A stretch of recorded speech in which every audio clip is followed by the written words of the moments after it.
մի բան էլ, հա, որ սենց ասում են տեսակ, այս ինչ եղավ, երեկվանից մի հատ նայում ենք, այս ֆեյքերի պողակը խոդի են տվել, սենց գրում են եւ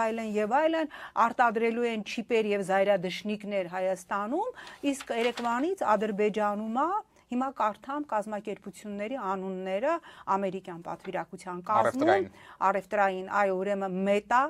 Մետան, ուրեմն Վիզան, Boeing Global-ը, Marriott-ը, Mastercard-ը, Motorola-ն, Coca-Cola-ն, Morgan, այսինքն ամերիկյան խոշորագույն կազմակերպությունները հենց հիմա Բաքվում պայմանագրեր են կնքում, որովհետև վաղը Վենսը մեկնելու է Բաքու, իսկ այստեղ մեզ տեղեկացնում են, որ մենք